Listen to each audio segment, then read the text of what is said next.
کہ military court میں سیوریس کے ٹرائل کے خلاف کیس کی سماعت کل تک کے لیے ملتوی کر دی گئی ہے۔ چیف جسٹس عمر عطا بندیال کی سربراہی میں 6 رکنی بینچ نے کیس کی سماعت کی۔ دوران سماعت چیف جسٹس نے اٹارنی جنرل سے استفسار کیا کہ اگر فوجی عدالتیں ہی آئینی عدالت میں اپیل کا حق دیا جائے تو کیا ہوگا؟ ملٹری کورٹس تو پھر کسی ہائی کورٹ کے زیر نگرانی نہیں ہوگی؟ کیا ایسی صورتحال میں ملٹری کورٹس آرٹیکل 175 کے تابع جائیں گی؟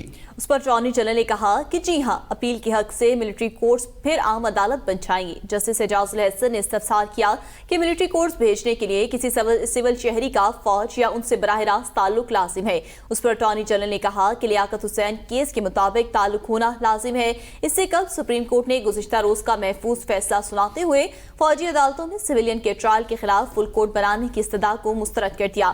چیف جسٹس نے ریمارکس دیے کہ کچھ ججز چھٹیوں پر ہیں اور باقی چھٹیوں پر جانا چاہتے ہیں۔ ستمبر سے پہلے فل کورٹ ممکن نہیں ہے۔ ہم اپنا کام جاری رکھیں گے، کوئی پسند کرے یا نہ کرے۔ ملک میں کون سا قانون چلے گا یہ فیصلہ عوام کریں گے۔ ہم نے کام ٹھیک کیا یا نہیں تاریخ پر چھوڑتے ہیں، ہم صرف اللہ کو جواب دیں ہیں۔